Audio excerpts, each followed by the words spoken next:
Assalamualaikum warahmatullahi wabarakatuh.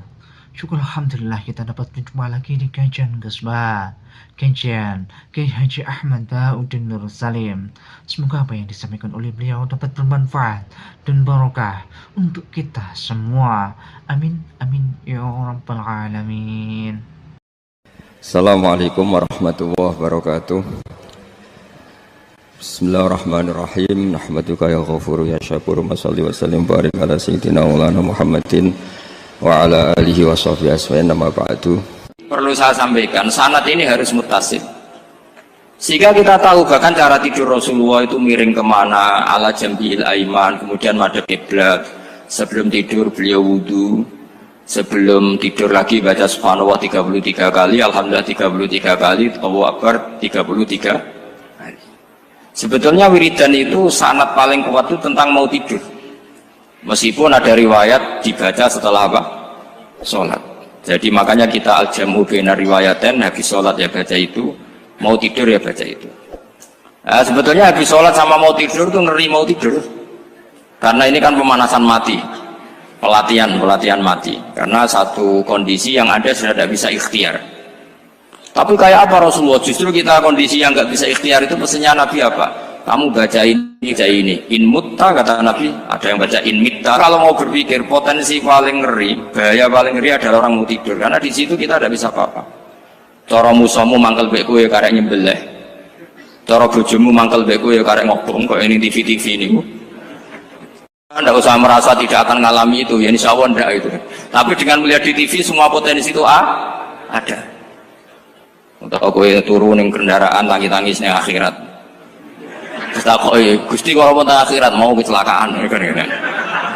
Nah, justru mau tidur itu Nabi itu unik, kelihatan bahwa ada nubuah, ada kenabian yang luar biasa. Kalau mau tidur ada nubuah, ada kenabian yang luar biasa. Kalau mau tidur itu ada wiridannya.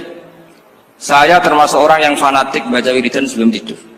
Jadi jangan kira kalau Selasa sholat jarang wiridan, tidak punya wiridan di tempat lain, itu sangat suudzon yang menyakiti.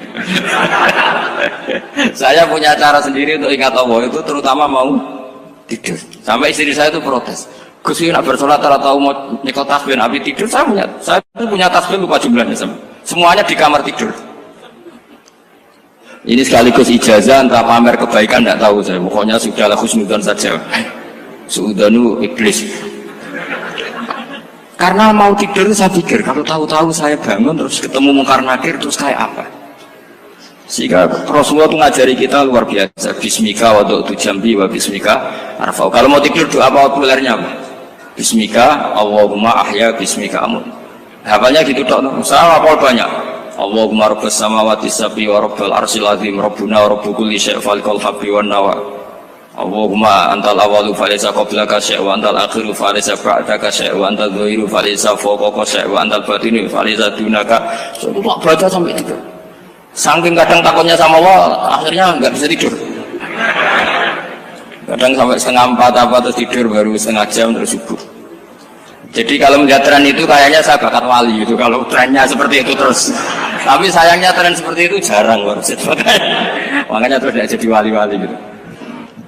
Tapi saya ingatkan ke jenengan, sanad-sanad seperti ini tuh yang mungkin Anda lupa. Anda hanya ingat sanad misalnya ya Mu'ad, inni uhibbuka faqul dubura kulli sholatin atau fala tad'anna dubura kulli sholatin Allahumma inni ala dzikrika wa syukrika. Kamu lupa bahwa saat paling krusial dalam hidup Anda itu tidur. Sehingga disebut wa min ayatihi manamukum billaili wan. Itu dari segi krusial gawat darurat, setiap saat Anda bisa mati. Belum urgensinya tidur untuk melawan maksiat. Itu kalau kamu hidup di kota Demak atau kota Semarang, genera kepikiran niklap atau wong ayu-ayu seneng terminal ning ngene dalan-dalan, itu satu-satunya cara itu hanya tidur.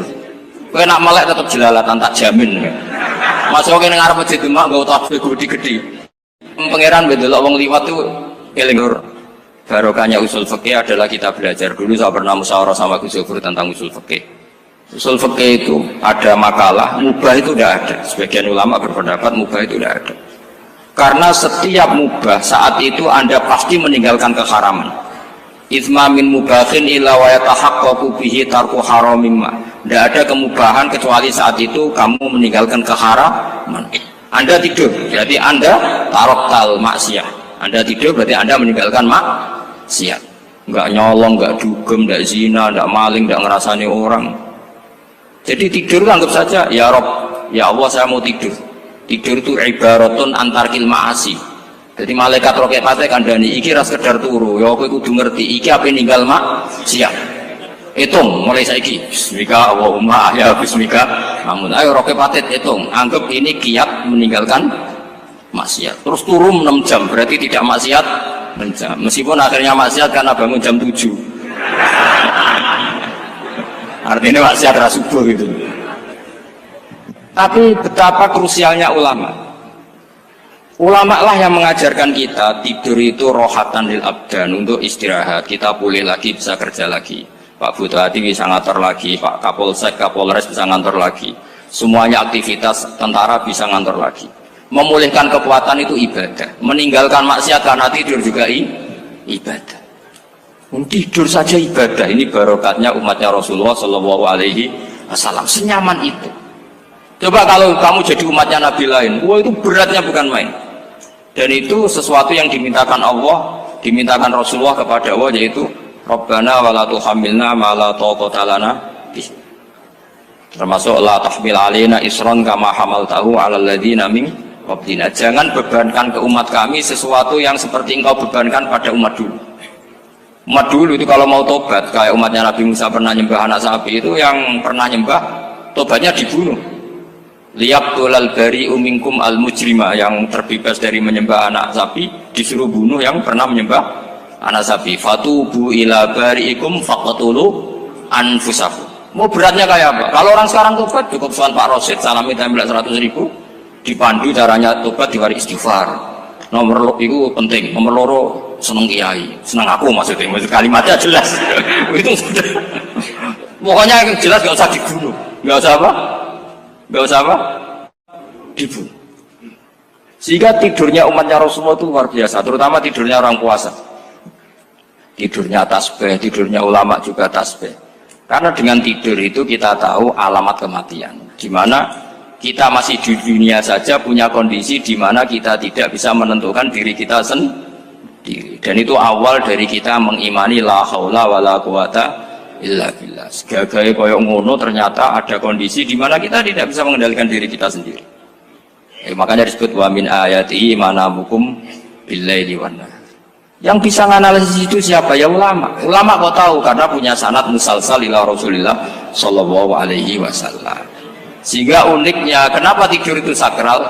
Coba semua nabi di antara wahyunya itu lewat apa? Semua nabi di antara wahyunya lewat apa? Tidur, lewat mimpi. Inni ara fil manami anni atfahuka fanzur madza tar. Maka mimpi ini harus dikelola secara baik, yaitu kalau kamu mau tidur, wudu dulu, baca tasbih, terus tinggalkan semua dunia, anggap saja ini pemanasan kematian. Itu insya Allah mimpinya sip pokoknya. Paling dikejar-kejar dajjal, dajjalnya kecemplung kali, insya Allah. Tapi kalau kamu tidur gak wudu, raiso turu terus raiso turu mangan seku.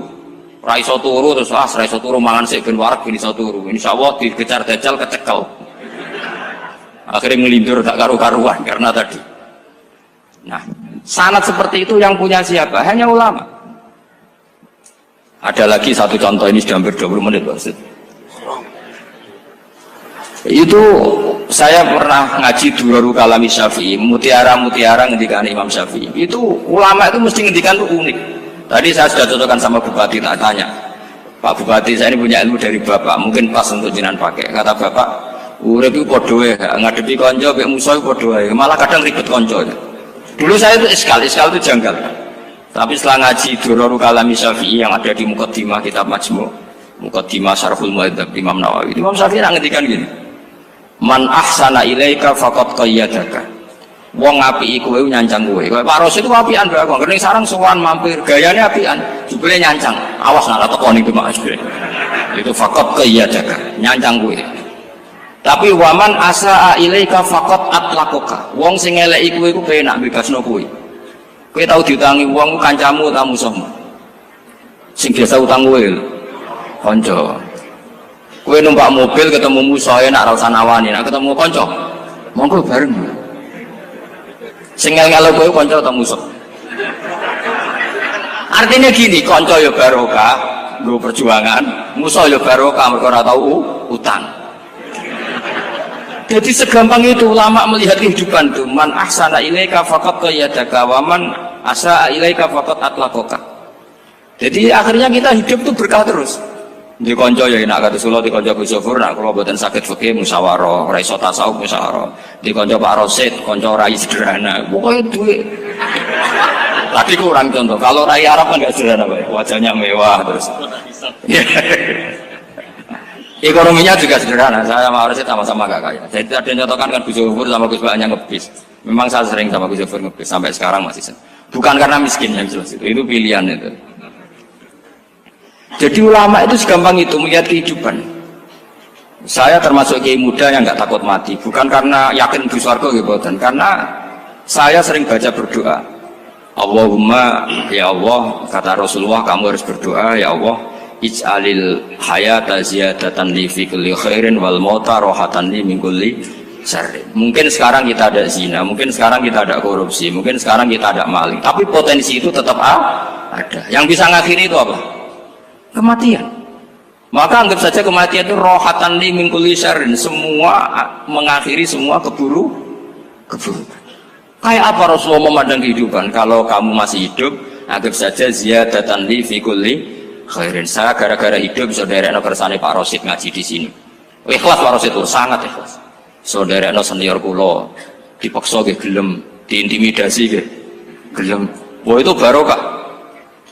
Nanti setelah saya mau mati, karena saya juga akan ridho-ridho saja. Ya Allah, ini akhir dari segala potensi keburukan saya. Sehingga kiai NU, kiai alim ada bajingan, tukang ngemel wong kok mati. Saya gitu Pak, niki saya gitu. Tanggane ra ono sing gelem muni saya. Kiai ini maksud, ayo Pak muni saya Pak. Mboten saya ini tempuh. Lan saya pun mati pun mboten saged nakal niku. Ya jenenge rohatan li min kulli syarrin. Kalau mayit ya rohatan lahu min kulli syarrin. Kayak apa sanad kita ke Rasulullah, kabeh itu dimana jadi ibadah. Al hayat ziyadah fi kulli khairin, al maut rohatan min kulli syarrin. Kenal Pak Rosid ya ibadah, apalagi kenal Gus Zofur ibadah, kenal bupati ibadah, konco perjuangan. Kok kenal preman ya ibadah, konco latihan dakwah, anggapnya latihan ngolah rehab. Kenal polisi ibadah, jaga stabilitas nasional, kenal ABRI ibadah, jaga NKRI. Kenal orang nakal ibadah, dianggap pembinaan. Semua itu ibadah. Kayak apa ajaran agama ini? Semuanya baik-baik saja, tergantung niat. Tapi sanad ini siapa yang punya? Hanya ulama. Nah ulama itu siapa? Ya orang yang kamu ketemu. Dalam konteks ini Mbah Mun ngajari kita macam-macam. Mbah Mun ketemu orang siapa saja hormat. Saya kemarin bikin makalah untuk beliau, termasuk saya cerita dari riwayat Rasul akli ba'dal iman billah at-tawaddud ilan nas wastina'ul ma'ruf ila kulli barrin wa fajirin. Inti iman setelah akal menentukan kita iman kepada Allah, akal setelah mengantarkan logika iman kepada Allah, akal itu kita gunakan at-tawaddud ilan nas supaya kita bersikap simpatik dan melakukan kebaikan kepada siapa saja. Karena barokahnya kita simpatik, nak ngandani wong nggih gampang. Misalnya kita di kiai alim sundul langit sampean mbek tangga modit, ketemu wong perengut, sing ape ngandel iku sapa? Sementara sing preman, ayo ngopi nggonku sik tenang ae. Sing kiai ini orang begawean ngene kopi kowe. Akhirnya sing preman sakhok di pengaruh, sing kiai ini bakil gak duwe pengaruh. Itu tidak boleh kejadian seperti itu. Makanya ada riwayat wastina'ul ma'ruf ila kulli barrin wa fajirin. Terus kula suwun sanad-sanad seperti itu tidak boleh hilang. Saya itu kitabnya Bangun Al-Ulama Al-Mujaddid itu setengah hafal, sampai sekarang masih tak baca. Kalau mau tidur tak baca, bahkan di tas saya itu ada terus. Ya karena kalau saya di Jogja kangen Bangun baca itu, ketika beliau masih sugeng, apalagi sekarang. Karena jangan sampai saya ini punya fatwa yang mukhalif terhadap fatwanya Bangun. Ini terutama warning sama santri sarang, nggak boleh. Terakhir itu Bangun punya kecenderungan, punya pikiran kayak Yusuf Qaradawi. Ya potensi wajibnya zakat khodrowat fawakih.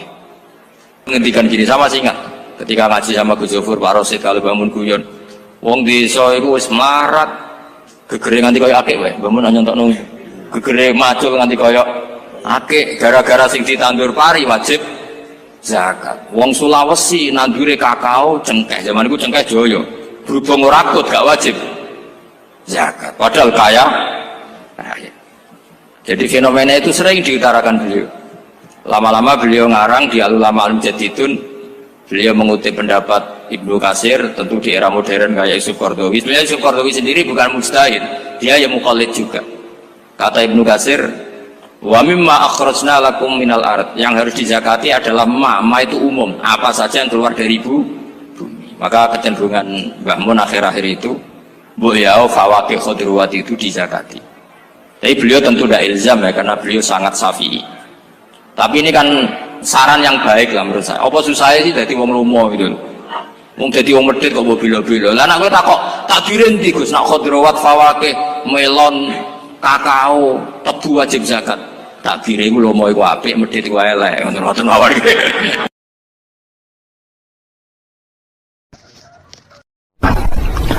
Ada nikmat batinah, yaitu kepuasan mendapatkan ma'rifatullah. Jadi ulang lagi, kepuasan mendapatkan apa? Ma'rifatullah. Itu nikmat batin.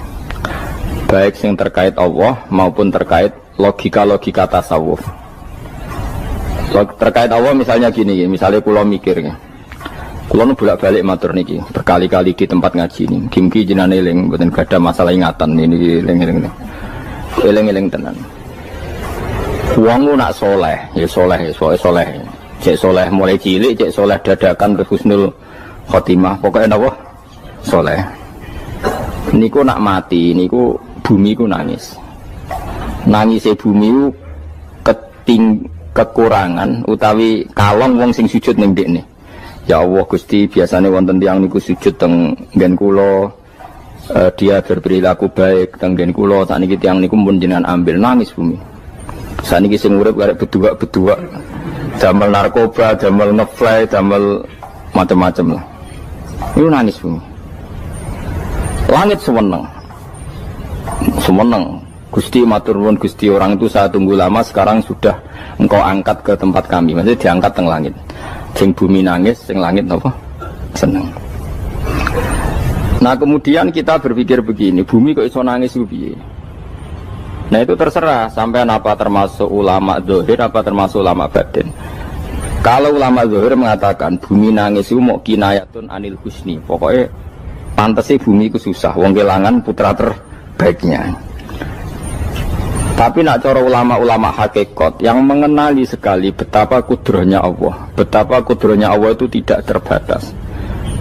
Itu yang meyakini bumi nangis itu nangis tenan.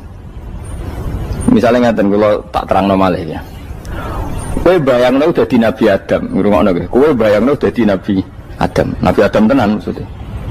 Terus Nabi Adam orang pertama, dia tahu betul kalau dia dicipta dari bumi. Dan dia pula tahu betul, beliau tahu kalau dia bisa ngomong, bisa mikir, bisa macam-macam. Terus indukannya beliau itu bumi. Mesti pikiran Nabi Adam, jangan-jangan bumi ini juga bisa berpikir kayak saya. Ini kan materi saya, karena saya dari bumi ini bisa ngomong, bisa melihat macam-macam. Terus bedanya apa manusia mbek napa? Umpama kowe dadi nabi napa? Adam, orang yang dekat sekali, qoribu ahdin, dekat sekali dengan kesaksian kudroh Allah.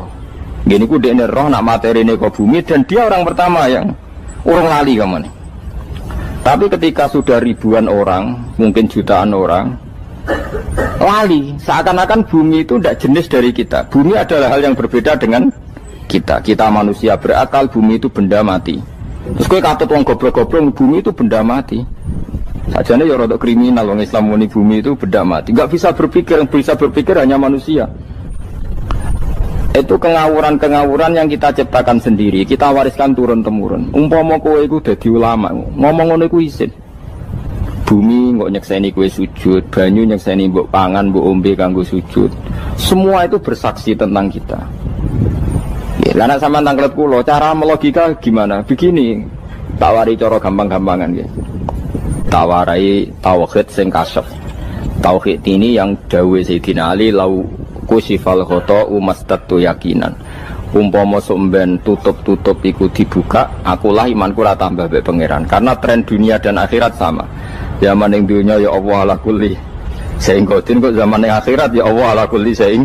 Cara Sayyidina Ali, somben aku matilah imanku ora tambah meskipun aku ora swarga neraka. Lah kena nopo darah padha wae ning donya pertunjukan kudratullah, ning akhirat ya pertunjukan kudratullah. Jadi pikirannya Sayyidina Ali seperti itu. Saya kan lahir misalnya tahun 1970.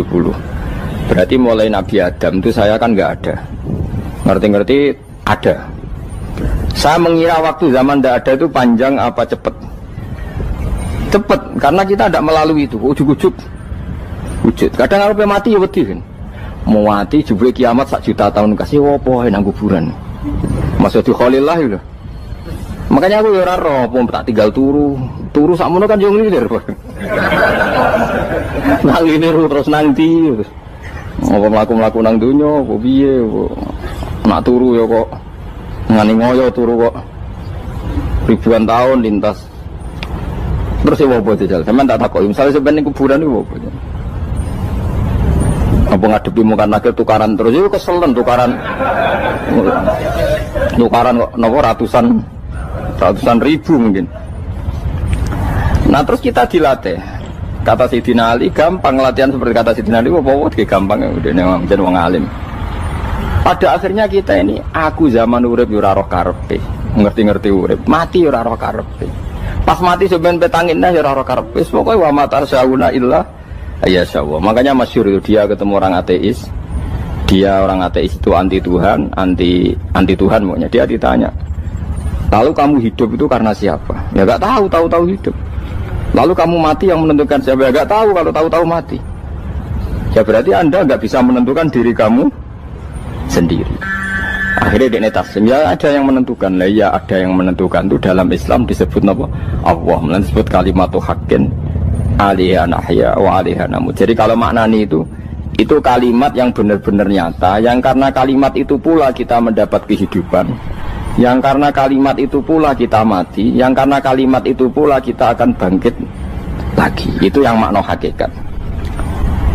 Tapi kalau makna syariat nggak begitu. Kalau makna syariat begini, dan ini benar juga. Mulanya kena ada di ulama, ciri utama ulama itu jami'ul bayan. Dia kalau menjelaskan itu indah sekali dan orang pasti taslim. Sama saya tak warai tenan.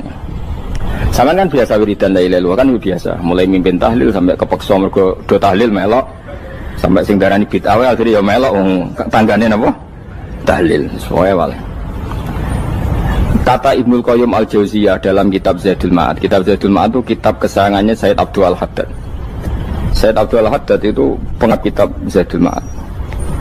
Padahal kitab ini dikarang oleh muridnya Ibnu Taimiyah. Abdul Haddad itu gak seneng Ibnu Taimiyah tapi seneng muridnya. Jadi di sini ulama ya demokratis. Gak seneng gurunya tapi seneng. Saja nih Ibnu Taimiyah itu orang baik. Ya ulama top ya baik, ya waras top.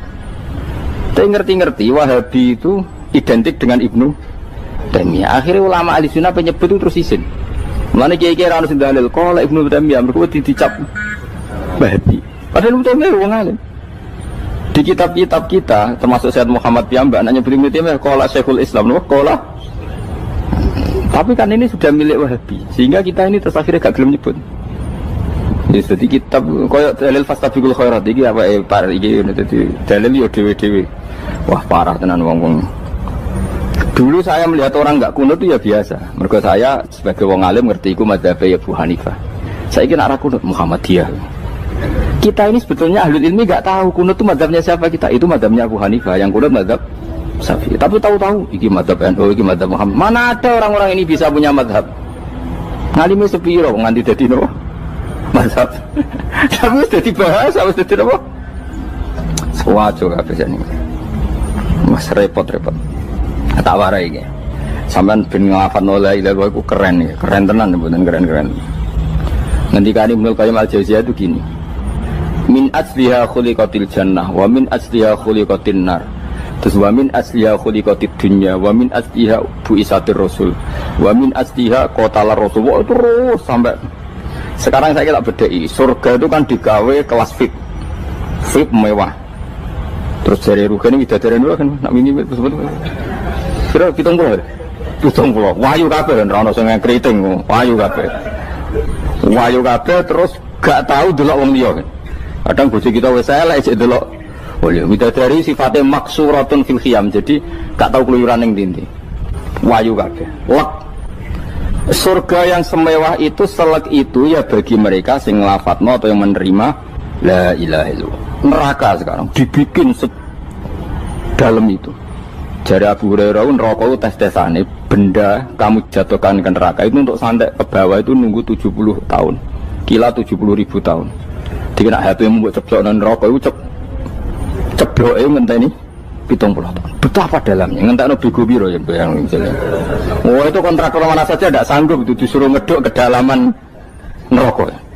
Iku ya mau kanggo wong sing menolak la ilaha illallah. Jadi kalimat ini luar biasa. Swarga digawe bagi yang nerima, neraka digawe ya untuk yang menolak. Ini kalimat sing kena tahlilan turu iku lho. Iku kalimat sing nggo alasan Allah gawe swarga. Terus kalimat sing suwe-suwe sing lafadzno diarani bid'ah iku. Itu kalimat sesakral ini nasibnya akhir zaman itu entek. Gara-gara dilafadzno tahlilan tersangka jadi apa? Bid'ah. Dulu kalimat yang dipuja-puja penyebab surga dan neraka. Saiki kalimat itu tersangka. Mau perkara napa? Bid'ah. Wis aja melok-melok, kowe debat ora iso makili aku sebarno iso. Engko kowe terusno dalan tor. Dah. Berarti la ilaha illallah itu kalimat yang surga dibikin karena itu, neraka dibikin ya karena itu. Kemudian Allah punya sunnah, lalu butuh pelatihan. Dikasihlah Allah gawe bumi. Dia manusia butuh latihan, dibikinlah bumi. Dan ini latihan ikrar la ilaha illallah dengan sadar, dibikinlah bumi, liyabluwakum terus dites. Wes digawe bumi, ono makanan, ono minuman, ono wong wayah, ono pegatan macam-macam, wong diutang wis mbulet macam-macam. Gue ngetes, eling la ilaha illallah apa eling utangi, eling la ilaha illallah apa eling kasuse, pokoknya dites. Karena nggak fair kalau Allah bikin itu kemudian nggak dites, dibikinlah darul imtihan. Dunia itu bahasa Arabnya darul imtihan, tempat tes-tesan. Imtihan mana apa? Tes, liyabluwakum, diuji. Pas diuji kita hidup. Artinya kita dihidupkannya pun oleh Allah demi tes-tesan la ilaha itu disebut kalimatul haqqin alaiha. Nah ya sebenarnya kita hidup pun ini untuk dites. Pada akhirnya la ilaha illallah apa enggak? Paham ya? Terus dites. Allah itu juga secara hukum itu kan nggak fair, dites kok nggak punya pemandu, dibikinlah rusul, diutuslah para rusul untuk pemandu. Tes itu kan butuh seru, mak pemandu tok orang musuhnya kan nggak seru, dibikinlah setan. Saat ini sebagian kita sudah setan tapi ini ben seru. Lu ndak setan kan minal jinnati wan nas, rumangsamu setan usopo. Baik setan minal jinnati wan nas. Jadi kena muni auzubillahi minasyaitonir rajim, terjemahnya berlindung Allah dari saya sendiri ya Allah itu. Lu itu kalau lama dulu biasa auzubillahi min syururi anfusina wa min sayyiati a'malina. Sebenarnya kita berlindung hanya dari setan yang jauh, iblis itu enggak. Ya setan diri kamu sendiri, min syururi anfusina, dari kejelekan diri kita. Ngomongnya do wujud, soalnya setan tuh makhluk gaib sing piye. Lah kowe iku sapa? Nganti kowe maksiat terus mergo akrab klop, roh mbek setan klop. Mulane terus maksiat.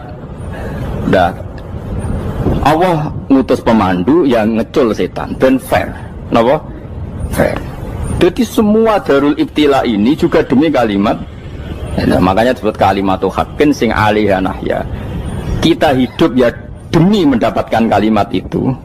Kita mati nanti ya demi kalimat itu, artinya mati ke neraka ya karena kalimat itu kita menolak atau mengabaikan. Masuk surga ya karena kalimat itu kita hormat, kita benar dalam memperlakukan kalimat itu. Berarti alaiha nahya wa alaiha nam. Terus wa alaiha nub'as karuan, kalau kamu termasuk minal aminin ya nub'as minas solihin, kalau minal kafirin ya nub'as minal zalimin. Tapi semua desain dunia ini hanya demi kalimat la ilaha illallah Muhammadur Rasulullah. Nah ini kan penting. Bagaimana mungkin kemudian kalimat sesakral ini, sehebat ini, kemudian ada orang tahlil kamu tidur. Kok iso? Kalau jangga kok iso nawang turu? Misalnya kayak mangkel, kalau mangkel sing mimpin Gus, wira barbar. Bagaimana mungkin kalimat yang menyelamatkan Anda kemudian Anda anggap problem? Elek gak? Apalagi kamu anggap ini bid'ah. Nak cara kula oke lah, ndongakno mayit itu gak ono tuntunan Nabi. Tahlilan gak ono tuntunan. Tapi wis muni tok kono tok. Artinya mentok kono tok ora usah nyerang kalimat, enak kalimat tetap kalimat thayyibah. Soal kowe ra seneng sing tahlil, mergo tiga profesi lah iku wonge wae gedhinge aja geman. Ya saya misalnya, saya kadang nggak cocok sama mubalek karena kadang profesi. Tapi saya tidak pernah anti pengajian, bagaimanapun itu membawa syiar Islam. Tapi kalau mubalek kadang orang seneng, kadang takon untuk piro. Bareng sangoni sithik, kok sumpah mek transportasi ini. Lah ngono kok mbok senengi iku piye? Tapi kita terus gedeng keliru iku sing gawa syiar Islam. Mana ada pengajian didengar orang banyak tanpa mubalek? Gak iso. Ini iso melepukno barang-barang ra penting jadi penting iso. Lah cara guruku teng sareng ning ape mlepuk kanggo panggung barang perkara. Tapi kadang ya benar. Yang namanya mudin mubalek ya itu bisa benar bisa salah, tapi kamu nggak boleh gedeng kalimatnya. Pilih kalimat itu kalimat hak. Nah, ini penting kalau utarakan. Sehingga zaman Nabi Sugeng ini rungokno tenan ngaji kula. Zaman Nabi Sugeng ada sahabat namanya itu Usamah bin Zaid. Ini sahabat kesayangannya Nabi, hibbu Rasulillah. Usama itu diutus Nabi perang. Ini dengerin nih, diutus perang. Pas perang itu si kafir tadi menggal temannya. Ada yang tangannya putus, kakinya putus. Wah, seorang kafir ini sudah luar biasa. Bacok sana, bacok sini. Ketika terdesak oleh pasukan Usama, kebetulan Usama ini cakap ya, sama beberapa temannya orang Ansor. Orang kafir yang sudah koto'a arjulana wa koto'a aidiana, dia pas terdesak bilang la ilaha illallah. Terus sama Usama tetap ditusuk, dibunuh karena dia berpikir ini qolaha muta'awwidzan, dia melafadzkan kalimat itu hanya berlindung dari pembunuhan. Setelah dilaporkan Nabi itu marah besar. Nabi ngendikan kaifa anta ya Usamah bila ilaha illallah idza ja'at bika yaumal qiyamah. Kowe nak ditakoki la ilaha illallah ku piye? Piye wis ngomong la ilaha illallah, tapi sampai ngomong ngoten sak usah ngetoki tangan kula, maksudnya tangan kula tangan kelompok saya, tiga-tiga saya. Nabi tetap jawab kaifa bila ilaha illallah idza ja'at bika yaumal qiyamah. Pokoknya Nabi menyoal terus. Sampai menjadi fatwa ijma'nya fuqaha, siapapun yang melafatkan la ilaha illallah harus kita terima meskipun qolaha muta'awwidzan, meskipun saat melakukan hanya cara zahir berlindung dari kematian, sehingga kita terima. Orang kafir yang 80 tahun kafir melafatkan la ilaha illallah 1 menit menjadi mukmin. Sampai ada ayat qulil ladzina kafaru iyantahu yufar lahum ma qad salam. Ini kalimat yang sakral, bahkan kafir yang 80 tahun saja menjadi mukmin hanya karena melafatkan la ilaha. Mulanya yang ngaji saya, yang senang saya, jangan pernah kamu mengatakan ada bid'ah yang orang bisa jadi kafir. Bagaimana mungkin orang mukmin yang ke kuburan dan melafatkan la ilaha illallah kamu katakan kafir? Padahal kalimat ini yang kafir 80 tahun saja menjadi mukmin. Saiki ana wong nglafatno la ilaha illallah mergo salah tempat pinggir patok mbok arani kafir. Kok aneh? Sing kafir 80 tahun dadi mukmin iki gara-gara ngapalno la ilaha illallah dadi kafir. Mergo mau salah kali, salah tempat. Ning pinggir apa? Patok. Mboten ora cocok muni nganggur, wong sering ziarah ku nganggur. Nyatane ya tenan. Cara dekne pegawai negeri ora sering ziarah. Nah iku tapi ora usah muni kafir gak mungkin lah. Coba kalimat ini itu orang kafir yang 80 tahun menjadi apa coba? Dengan melafadzkan kalimat ini. Mukmin kan? Berarti kalimat ini adalah kalimat penghilang kekafiran. Lalu karena dilafadzkan secara salah dianggap kafir. Hanya karena bid'ah itu tidak mungkin. Makanya sebetulnya Wahabi yang alim-alim itu tidak berpendapat demikian. Saya punya beberapa referensi Wahabi yang alim itu tidak pernah mengkafir-kafirkan orang karena perdebatannya seperti itu. Tapi saat ini wis kuwajo. Sebenarnya kalau orang alim itu ya mirip-mirip, entah Wahabi entah tidak mirip-mirip. Karena kalimat tadi. Wahabi itu kitab terbesarnya itu Ibnu Taimiyah. Ibnu Taimiyah itu punya murid Ibnu Qayyim Al-Jauziyah. Itu sampai sekarang saya lihat di fatwanya Ibnu Taimiyah itu begitu hormat sama orang-orang kita ini sama. Tapi tahu-tahu lewat penyaduran sana sini terus menjadi kacau. Jadi kalau balik ini malah sampai nak kepengen dua nikmat batinah seperti tadi yang saya utarakan. Swarga dicipta sedemikian mewah ya demi yang menerima la ilaha illallah. Terus neraka dibikin se ekstrim itu juga bagi yang nolak.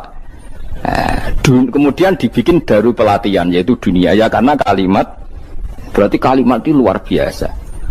Wa biha qamatis samawati wal ardu. Kalimat ini pulang menjadikan langit bumi berdiri. Bon. Lalu sekarang kita bisa ngomong, bisa berpikir, bisa ngadekno BPKB macam-macam. Itu karena kita sendiri apa karena kudratullah? Saya tanya. Karena kudratullah.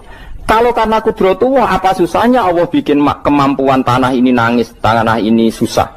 Wong podo-podo kowe iso nangis, iso mikir ya mergo kudratullah, ndak karena kamu. Harusnya ya sama, bumi-bumi ini bisa menangis juga karena kudratullah. Makanya bumi ini menangis ketika enggak ada orang yang sujud. Iku ya mungkin. Wong zaman kowe iso nangis ya krana kudratullah, mestine bumi yang kamu katakan benda mati, hakikatnya dengan kudratullah juga sama dengan kita. Mulane tenggene kitab Al-Husunul Hamidiyah, kula ngrasa utang tenan mbek kitab. Dulu saya ngaji 2 tahun kitab Al-Husun. Kitabnya kecil tapi saya ngaji itu 2 tahun. Berkali-kali saya ulang. Itu beliau cerita gini. Dia yang ngarang itu orang alim, kebetulan dia orang India. Memang kelebihannya kitab dikarang orang Arab itu luweh bulet. Wong Arab kan semuanya Islam, karangannya itu standar. Ini dikarang orang India. Di Tonggo Blodor, di masjidnya, dikarang ulama yang masyarakatnya itu udah karu-karuan. Dia cerita itu gini, manusia itu punya satu kebodohan, di mana kebodohan itu disebabkan oleh Robtul Asbab Al-Adiyah, mengkaitkan sebab sing biasa-biasa. Misalnya gini, sama saya kita omongi, misalnya ada orang bilang gini, batu ini nanti itu menjadi ayam. Orang bilang mukhal apa enggak? Enggak, jawab saja. Mukhal. Kenapa bilang mukhal? Karena dikira enggak bisa kan? Enggak, jawab saja. Jawab satu-satu. Batu ini menjadi ayam. Kamu jawab mukhal. Alasannya apa? Alasannya enggak mungkin terjadi, apa kamu enggak bisa? Sebetulnya karena kamu enggak bisa. Udah. Lau ukhbiro dzakar rajul. Andai kan orang itu kamu kasih tahu, klungsu ini biji asem itu, biji pohon asem itu. Nanti yang kecil ini suatu saat besar. Setelah besar buahnya banyak, tambah besar, tambah besar. Terus orang bilang mungkin. Ketika bilang mungkin itu karena dia bisa, apa hanya karena menyaksikan berkali-kali ada kejadian nak klungsu ditandur, iku iso dadi gede. Coba sama jawab. Karena dia bisa, apa karena hanya menyaksikan itu sering terjadi? Hanya misalnya. Artinya zaman dia mengatakan mungkin, itu pun tidak memberi kontribusi ikut buat. Iya enggak? Tetap bergantung kudrahnya Allah. Dia hanya bilang mungkin karena sering melihat. Sebenarnya dia enggak sama sekali memberi kontribusi. Lah ya darani mungkin ya ora urun. Paham ya? Lalu kenapa dia kecangkeman terus muni wong wis mati dadi lemah gak mungkin dadi manusa meneh. Lho zaman dadi manusa sing wis ngene iki kok mani dene lara melok gawe. Terus muni mungkin mergo sering terjadi, sering roh, sering bersaksi. Berarti sebenarnya manusia itu pakai ukuran dia mampu tidak mampu apa pakai ukuran bersaksi melihat. Bersaksi. Nah ini kan problem kita sebagai manusia itu problem. Mulane disebut wa kanal insanu zaluman jahula wis goblok aja-aja. Mergo manusia itu nak wis goblok aja-aja. Makanya saya kemarin diminta ngisi di pondok kajen. Kalau sampean berdebat sama orang ateis atau orang komunis itu gampang saja. Dilatih begini seperti teorinya Quran. Ya nanti saya teruskan, ini tak ulang lagi ya. Saya ulang lagi ya. Andai kan nggak pernah terjadi telur itu jadi ayam, nggak pernah terjadi sama sekali. Telur itu jadi ayam. Terus kamu mengasih tahu orang tadi, telur ini loh nanti jadi hewan yang hidup terus terbang. Mesti dia bilang muhal, mau benda mati kok nanti jadi benda hidup yang terbang ngalor ngidul.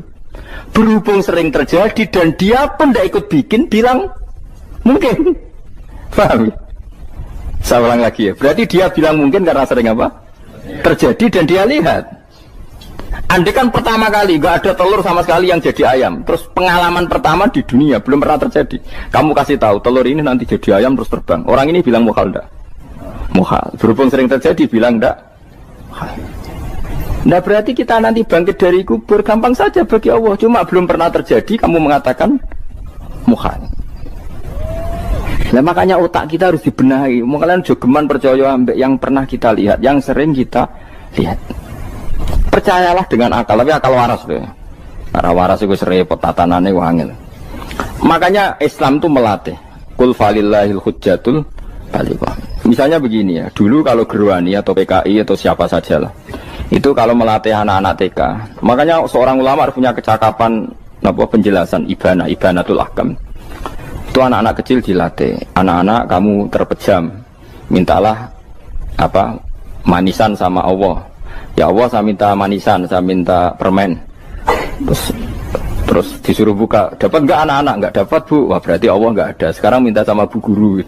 Bu guru kami minta permen dikasih. Berarti yang ada bu guru bukan Tuhan gitu. Akhirnya jadi gerakan ateisme. Nah sebetulnya untuk melawan gerakan itu kita harus melatih begini misalnya gini. Saya itu pernah ketemu sama orang yang berpikiran komunis. Oh komunis juga. Dia nantang saya gini, Pak Bah, pokoknya saya tidak bisa menerima konsep Tuhan sebelum Anda bisa menjelaskan kenapa ada Tuhan. Jadi, bocah kok elek ini. Nah, aku ngerti aja, sak cerdas ini tetap cerdas aku yakin, tetap cerdas aku. Selain raine seram meyakinkan, tapi pikir tetap cerdas. Kulo itu kan wong Quran gitu, artinya punya pikiran panjang. Mungkin di antara orang Islam kita ini tidak punya kecakapan menjelaskan. Tapi kalau orang sering baca Quran, apalagi dia ngaji tafsir ya, yang waras maksudnya waras lah. Serapati seneng duit, barang ini penting. Kalau seneng duit, mari goblok. Yakin ulama seneng duit, mari goblok, tak jamin. Umpama alim wis kelas B, kelas C gak bisa, tahqiq gak bisa. Kalau tahu dikandani konco kulo, riyen ambek jenengan udah bisa kaca akeh. Lah kena apa? Cok seneng duit kok. Duit masalah bagi ulama. Orang duit lebih masalah kan ya. Maksudnya rasa senang tapi terus gak duit. Sekarang saya tanya, Quran itu melatih kita gini. Quran itu sederhana kalau ngelatih tauhid. Tapi orang pasti ingat. Kata Allah gini, nggak apa-apa, saya tidak Tuhan, nggak apa-apa. Kamu yang Tuhan. Tapi buktikan kalau kamu Tuhan. Caranya gini. Am khalaqus samawati wal ardi. Ya nggak apa-apa, kamu yang Tuhan nggak apa-apa. Tapi buktikan kalau kamu menciptakan langit, bumi. Mereka pasti ikrar, ya tidak mungkin saya menciptakan bumi, saya lahir sudah ada bumi. Yesus lahir sudah ada bumi, nggak mungkin Tuhan. Terus Tuhan membuat pertanyaan kedua, am khuliqu min ghairi syai'in. Ya sudah, kalau saya tidak Tuhan, lalu nggak ada Tuhan, berarti alam raya ini tercipta oleh sesuatu yang nggak ada. Aneh nggak? Misalnya sebelum alam raya ini nggak ada Tuhan. Berarti sebelum alam raya ini kan adanya nihilisme, sesuatu yang nggak ada. Kemudian sesuatu yang nggak ada menjadi penyebab sesuatu yang ada. Aneh nggak? Menurut saya aneh. Sesuatu yang nggak ada itu mestinya kan nggak bisa ngelabeti, nggak bisa berfungsi, nggak bisa ada gunanya. Oh jenenge ra ono itu ora marai popo. Mau ra ono kok jadi sebab. Sesuatu yang menjadi sebab itu yang wujud apa yang nggak ada? Yang wujud. Saya takut ini. Lah kalau nggak ada Tuhan berarti alam raya ini lalu sebabnya apa? Ya dari ketiadaan. Lalu tiada itu menjadi sebab. Yang tiada kok jadi sebab itu tekem gitu. Mikir. Di mana-mana yang sebab itu harus barang yang wujud. Gak boleh tiada kok jadi sebab. Ini kan jadi aneh. Sesuatu yang tiada menyebabkan sesuatu yang ada. Terus dia bilang, ya pokoknya ronde ini kalah. Tahu kapan tak pikir aja. Pikir nganti mati temenang aku. Makanya sebetulnya dalam ilmu mantek, pertama itu kita tidak harus iman Tuhan itu namanya Allah, tidak harus. Makanya pertama dikenalkan, sementing kenal Tuhan itu ada dulu. Disebut zat sing wajibil wujud, belum disebut namanya Allah. Allah itu disebut nama Islam, paham ya? Saya ulang lagi, Allah disebut itu nama Islam. Tapi kalau penemuan akal hanya sampai kita ini butuh zat sing wajibil wujud, sing menjadi penyebab semua alam raya ini. Di bahasa Arab disebut musabbibul asbab. Belum menyebut Allah musabbibul asbab. Islam pun pertama Iqra turun ya gak nyebut Allah. Iqra bismi rabbikal ladzi khalaq, khalaqal insana min 'alaq. Iqra wa rabbuka. Tuhan itu siapa? Yang mencipta. Nah, yang mencipta ini oleh syariat Islam disebut Allah. Tapi dalam logika yang penting gue kenal si ono musabbibil asbab. Pastikan bahwa alam raya ini yang wujud pasti disebabkan sesuatu yang ada. Nggak boleh barang wujud kok diciptakan oleh sesuatu yang tidak ada. Yang gendeng ora barbar barang ra ono mbok sifati al-khaliq. Sing gawe langit bumi apa? Pencipta. Penciptane apa? Sesuatu yang tidak ada. Kowe ikhlas dutek ngono kowe ikhlas ta ora? Gak kowe ikhlas ta ora dutek ngono kowe ikhlas ta. Kowe gelem dadi bodho niku. Gelem kan? Mboten. Nah, nikmat ngono jenenge nikmat batin. Mulane sing suwenang mbek kalimat la ilaha illallah. Wes ana sing bid'ahnallah iku wong nganggur wis beno sak uni-unine. Tapi kadang memang kita berlebihan. Tahlilan ra barbar 40 dinane ra barbar. Muga alasane wis disangoni akeh tahlil sedih lho sakake penggemar sing keselen sing rantuk sangu ya buta cepet. Mulane cara kula niki penting kula utara nggih. Kowe nek ora cocok tahlilan 40 dina wis ngomong ae kira cocok model harinya. Tapi ki aja menolak kalimat la ilaha illallah iku disifati kanjeng Nabi kalimat thayyibat. Wong Nabi nyifati thayyibah, kalimat yang suci kok nyifati bid. Tak soal kira cocok wong sebut. Misalnya kamu bilang saja wong mati wis sangu amale lha apa didongakno barang. Nek yang penan ndonga ora usah ndonga. Wis ora usah biasa wae. Kula lah mbok dongakno ora seneng. Gak meyakinkan. Karo dene mlebu swarga butuh dongamu ora ono swarga fadhole pangeran apa mbok dongano barang. Nah tapi kowe donga aku ya seneng. Senenge ya semau lah timbang nyanyi-nyanyi rame-rame sadok ngene. Mbok mandi mbok ora pokoke donga. Saya ulang lagi ya. Makanya Quran itu melatih logika sampai seperti itu. Am khalaqus samawati wal ard bala yuqinu sampai terus diulang-ulang. Am khuliqu min ghairi syai'in. Kalau mereka merasa Tuhan enggak apa-apa, tapi buktikan mereka ini wujud sendiri tanpa sebab. Atau begini, kalau mereka tidak tahu sebab pencipta langit bumi, mereka sendiri suruh yakin kalau mereka adalah penciptanya. Am humul khaliqun enggak apa-apa. Ya tapi masih Abu Jahal gendeng lah, masih Abu Lahab ngawur lah, nak takoki, ya wes pangeran kowe wae sing gawe langit bumi. Penggemarnya saja pasti tertawa. Masa Abu Lahab darane pencipta langit bumi, wong lahir ning bumi. Tapi Quran oleh nggo jawab, am khalaqus samawati wal ardo. Apakah mereka menciptakan langit bumi? Bala yuqinu, mereka pun tidak pernah yakin. Jadi itu pangeran. Makanya di mana-mana orang alim itu suka debat. Karena pangeran sendiri kalau menjelaskan kebenaran seringnya juga nantang debat. Kata Allah, Qul ara'aytum ma tad'una min dunillah aruni madza khalaqu minal ardi am lahum syirkun fis samawat. Enggak apa-apa mereka Tuhan kata Allah, tapi buktikan zaman langit diciptakan mereka memberi kontribusi apa? Apa urun bego, apa urun cagak, apa piye lah pas aku gawe langit iku dekne urun apa jare am lahum syirkun fis samawat. Misale urun apa lah?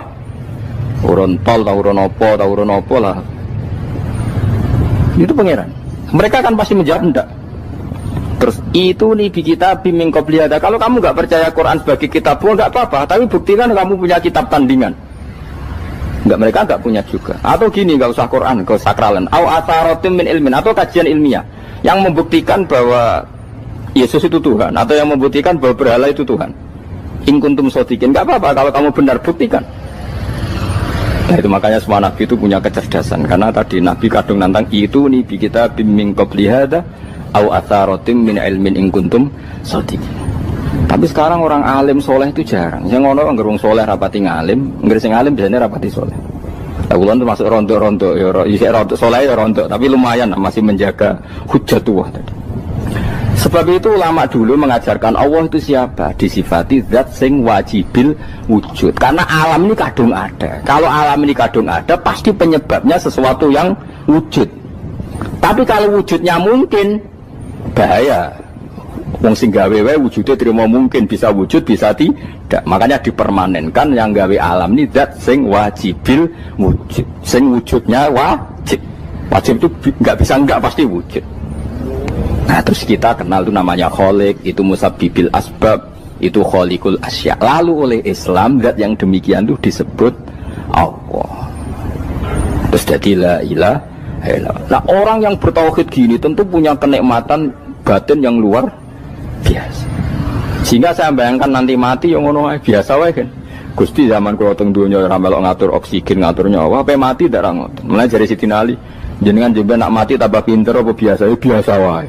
Ning bumi yo ndelok kudrohe Allah, kok ning akhirat ndak ra padha wae ndelok kudrohe Allah. Mulane beliau masyhur guyonan beliau lauku sifal ghata mastatu yakinan. Soben aku nek mukasafah ning akhirat imanku yo ora tambah ya biasa wae, standar-standar wae. Maksudnya kue ning dunya ujung-ujungnya paling pokok ya menyaksikan kudratullah. Soben ning akhirat ujung-ujungnya paling pokok ya delok kudratullah. Ning dunya saiki Allah ya matlubi sing kita cari, soben ning akhirat ya Allah matlubi. Paham ya? Artinya hukum dunia dan akhirat itu sama. Kita di dunia golek ridhanya Allah, ning akhirat ya golek napa? Ridhanya Allah. Lah nek soal kecil itu, tapi ning akhirat kan masalah pun rokok masalah, diutang ditagih yo masalah, kere suwi ku yo masalah. Ya biasa jenenge makhluk anane masalah. Sing ora oleh di masalah pangeran. Pangeran duwe masalah. Biasa wae. Terus niki kalau mulai saking penjelasan gitu, Qiyas Ali itu analogi kias ya, analog terus tenggene ilmu-ilmu usul fikih itu ada kias itu kan kias awlawi dari bawah dikiaskan ke yang lebih apa? Atas. Ada kias setara namanya kias musawah setara. Ada kias fahwal khitab, maknanya ya orang pasti sadar kalau maknanya seperti itu. Sampean saya kita beda, jawab mau biasa mau. Kudu ya pantes, pinter ya pantes jawab. Kalau bolak-balik ngaji menerangkan. Kita ini hidup itu menjadi tahu apa malah menjadi tidak tahu gara-gara hidup. Nah, aku mari ke goblok sih, ora oleh. Gara-gara hidup menjadi tahu. Yo, rasanya bener gara-gara hidup menjadi tidak tahu. Kowe goblok itu sebab apa? Sebab tahu apa sebab tidak tahu? Wes gak polling gak apa-apa. Ayo 02 sik pir sebab tahu. Ini yang syukuran. Tahu. Hidup itu menjadi tahu menjadi tidak tahu. Menjadi tidak tahu. Oke, Mas. 01 ya. Tahu. Menjadi tahu. Nah, tengah-tengah. Wong loro padha ora jelas ya, cara kowe. Ndak tahu. Berarti menang 0 piro. Biasa.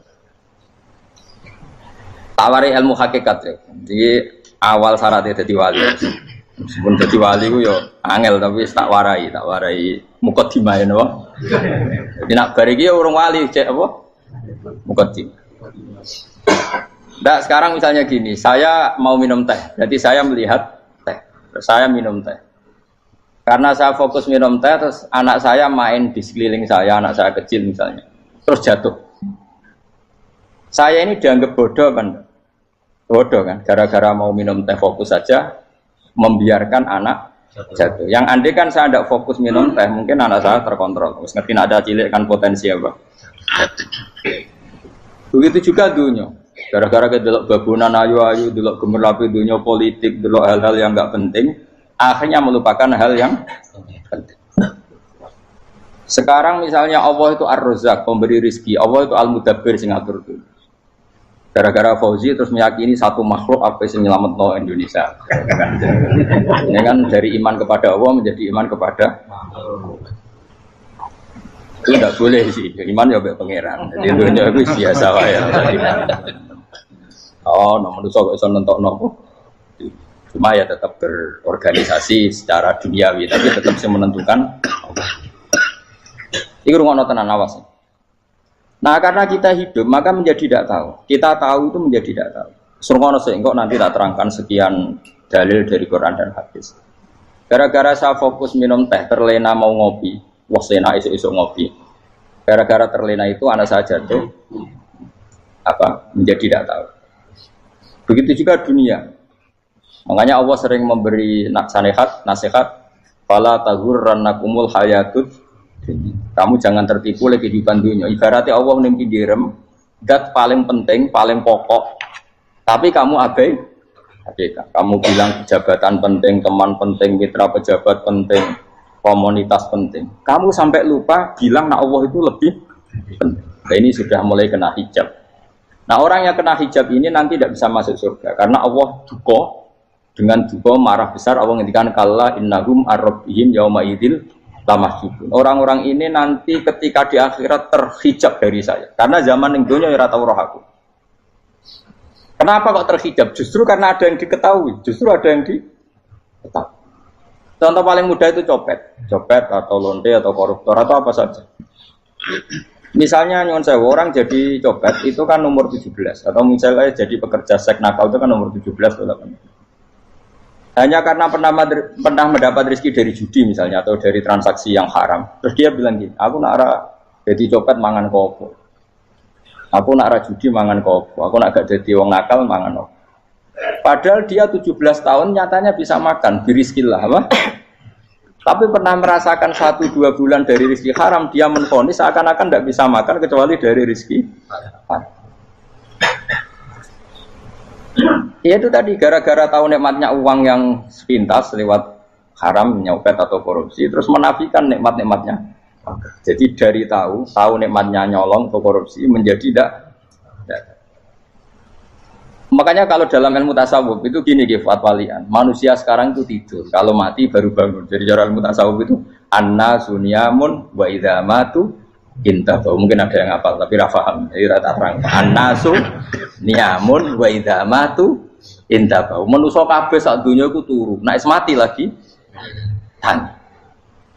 Mergo kena wis mati iku lagi roh. Jebule sing hak tenan iku sujud ning pangeran.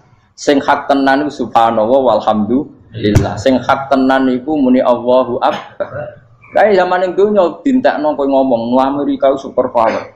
Kenal presiden penting, kenal menteri penting, kenal kiai gede penting. Iku mbok entekno. Barang-barang sing cara akhirat gak mendesak mbok entek. Wong nak ramangan mati, nak ra duwe gaji sumpah, pensiun sumpah. Hal-hal nanti setelah di akhirat kamu hanya tahu satu kalimatul haq, yaitu kenangan terbaik kamu di dunia itu sujud. Jika kamu getun ketika hidup tidak pernah sujud. Makanya kata Rasulullah, nanti kamu tahu ketika di akhirat hatta takuna sajdatul wahidatu khairan minad dunya wa ma fiha. Sehingga kamu nanti tahu bahwa sujud satu kali itu lebih baik ketimbang dunia dan sisi. Karena ternyata setelah kamu di akhirat yang layak jadi poin kamu hidup di dunia itu hanya apa? Sujud. Nah, yang dunia kan WA penting, HP terbaru penting, babonan penting, mutra penting, ngomong terus berjuta-juta kalimat. Hanya karena kamu hidup. Kalau saya mati, kau ngerti, kau kabeh dak.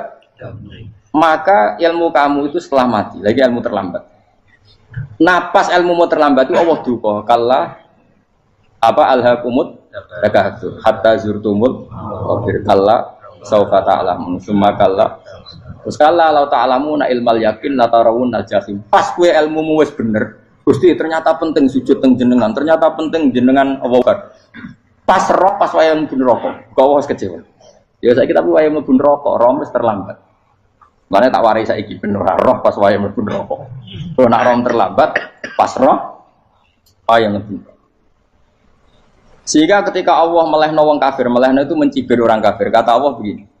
Ini mungkin yang hafal Quran bisa dicek lagi. Fakashafna anka ghito akafa basarukal yauma hadid. Jadi kata Allah ngomentari orang kafir ketika di akhirat, laqad kunta fi ghaflatin min hadza. Kamu lupa kan kalau ada akhirat seperti ini, kata Allah. Fakashafna anka ghito aka. Sekarang kamu saya kasaf, saya buka semua fakta. Fa basarukal yauma hadid. Sekarang pandangan kamu tajam. Dulu di dunia bilang misalnya seks penting, dugem penting, narkoba penting, maksiat penting. Kalau enggak gitu saya pusing. Nanti di akhirat semua ini jadi problem. Artinya apa? Gara-gara di dunia melihat gemerlapnya dunia, dia menjadi tidak tahu pentingnya Allah, tidak tahu pentingnya akhirat. Maka dengan hidup malah menjadi tidak tahu. Maka untuk menjadi tidak tahu itu sebabnya dua. Makanya polling 01 dan 02 sama benarnya. Gara-gara tahu yang menjadi tidak tahu, gara-gara tidak tahu yang menjadi tidak tahu. Tadi misalnya kamu fokus ya, misalnya Rukin jelalatan untuk cawe itu, fokus untuk cawe itu, gak Allah waktu ngarepe kejengkang, kesandung. Berarti gara-gara melihat menjadi tidak tahu. Ya kira-kira seperti itu. Gara-gara fokus dulu dunia, nganti raroh hae Allah Subhanahu wa Ta'ala. Di sini Allah sering pesan, fala taghurrannakumul hayatud dunya wala yaghurrannakum billahil. Kamu jangan tertipu dengan kehidupan dunia. Makanya saya itu orang yang paling fanatik sujud. Soalnya kalau suwun jenengan sing sujud. Mau usah sujud salat lima waktu lah nikmati. Karena sekali kamu terbiasa mensifati dunia ini penting, nanti kamu akan lupa mensifati akhirat itu penting. Dan itu awal kamu tergelincir dari ansawa isabil, dari jalan yang benar. Makanya tadi pepatahnya orang sufi apa? An-nasunyamun wa idza matu indah. Manusia itu tidur, kalau mati baru. Terus contoh kedua begini. Kenapa Allah begitu murka ketika orang tidak mengerti hak-haknya Allah? Bukan karena Allah anarkis atau keras, memang secara akal pasti begitu. Saya sama tak beda ini. Ya contoh gampang-gampang saja, tak wari logika. Kalau ada orang buta lewat kemudian nabrak tembok, karena apa? Karena buta kan? Buta itu maknanya apa? Tidak tahu. Akibat tidak tahu, nabrak tembok. Ya kan? Karena tidak karena tidak tahu, nabrak tembok. Karena tidak tahu, terjatuh di sungai. Karena tidak tahu, terjatuh di jurang. Sekarang juga sama. Orang karena tidak tahu pentingnya agama, tidak tahu pentingnya Allah, kemudian dia fokus ke duniawi. Akhirnya ya nabrak tembok. Natijanya sama enggak? Saya ulang lagi ya, orang buta karena tidak tahu nabrak tembok. Orang fokus untuk perempuan cantik atau melihat apa, kemudian dia tidak tahu depannya juga nabrak. Untuk menjadi nabrak itu syaratnya tidak tahu apa tahu. Bisa dua-duanya. Tidak tahu ya sebabnya nabrak, fokus ke yang lain ya bisa. Ya, maka tidak tahu ya sebab nabrak, fokus ke yang lain juga sebab. Nah mata kita, hati kita ini sudah dipenuhi hal-hal yang tidak penting, sehingga kita lupa dari hal yang penting. Kayak tadi kita mau minum kopi saja, fokus sampai meninggalkan anak main sampai jatuh. Sahabat terima dan dirahmati Allah Subhanahu wa taala. Kiai Haji Ahmad Bahauddin Nur Salim atau lebih dikenal sebagai Gus Bah, lahir 29 September 1970, merupakan penceramah yang berasal dari Rembang, Jawa Tengah. Beliau dikenal sebagai salah satu ulama ahli tafsir Al-Quran dan merupakan murid dari Kiai Haji Maimun Zubair. Gus Bah merupakan putra dari seorang ulama pakar Al-Quran dan juga pengasuh pondok pesantren Tahfidzul Quran, yaitu Kiai Haji Nur Salim Al-Hafidz dari Nurukan, Kragan, Rembang. Kiai Nur Salim merupakan murid dari Kiai Arwani Kudus dan Kiai Abdullah Salam, Kajen, Mergoyoso Pati. Nasabnya bersambung kepada para ulama besar. Bersama Kiai Haji Habib Zazuli, Gusmi, Gus Bah mulai gerakan Jantiko, jamaah anti koler yang menyelenggarakan kajian Al-Quran secara keliling. Jantiko kemudian berganti nama Manta, Majelis Nawaitu Topo Broto, lalu berubah menjadi Zikrul Ghafilin. Kadang ketiganya disebut bersamaan, Jantiko, Manta, dan Zikrul Ghafilin. Dari silsilah keluarga ayah, Gus Bah merupakan generasi keempat ulama-ulama ahli Al-Quran. Sedangkan dari silsilah keluarga ibu, Gus Bah menjadi bagian dari keluarga besar ulama Lasem. Dari Bani Mbah Abdul Rahman, Bai Syaiban, atau lebih dikenal dengan Mbah Sambu. Alhamdulillahirrabbilalamin. Telah kita simak bersama kajian Gus Bah, Kiai Haji Ahmad Bahauddin Nur Salim. Semoga dapat bermanfaat dan berkah di dunia sampai akhirat. Demikian yang dapat kami sampaikan. Wassalamualaikum warahmatullahi wabarakatuh.